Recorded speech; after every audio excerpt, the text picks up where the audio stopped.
எதுவரை வாழ்க்கை அழைக்கிறதோ அதுவரை நாமும் சென்றிடுவோம்.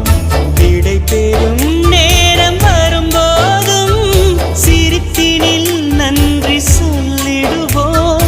பரவசம், இந்த பரவசம் எந்நாளும் நெஞ்சில் தீராமல் எங்கே வாழுமே. கடவுள் தந்த அழகிய வாழ்வு